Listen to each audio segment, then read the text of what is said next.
বেআইন মা জামাই রাখো, মাইডারে আপনাকে বাড়ি বিয়া দিছি, এখন যদি আপনাকে বাড়িতে জাকাত ফাতরের টাকা নেই মানুষে কি কইব কোন? আমার আম্মারে জাকাত ফেতরের টাকা দিতেছে। এলি কইছিলাম আম্মা জাকাত টাকা দেওয়ার দরকার নেই, দেখছো বুঝ জ্বালাইছে। তুই তো কইছস না করলে বুঝলো কেমনে? আমি কইছি, আমি তাই সুন্দর টাকা দিতেছি। তোমার বাপ কাইতে বুঝছে যেটা জাকাত পেত্রার টাকা। তোর শাশুড়ি কি জ্যোতিষী না তোর বউ জ্যোতিষী? জানলো কেমনে? আমি কেমনে করি? নেন বিয়ে নেন। আর আপনারা কে বলছে এগুলি জাকাত ফাতরার টাকা?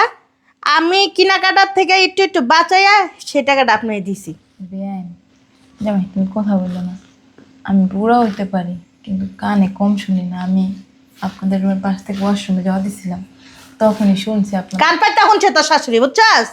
আমরা মাপলা কি কথা কয়, এটি তোর শাশুড়ি কান পাইতে শুনছে। বেআইন আপনার যে গলা, ওই গলায় কান পাতন লাগে না। আপনি কেন জাকাত ফেতরের টাকা আমার আম্মাকে দিবেন? দিছি, মাইনসা খাইলেও খাইতো তোমার মা এই খাট টাকাটা। বেআইন এর থেকে ভালো কি হবে জানেন? মানুষের খাওয়ানোর দরকার নাই, আপনি খাইয়েন, আপনি দিন দিন শুকাই দিতেছেন, আপনি দিয়ে ফলমূল চুপ করেন।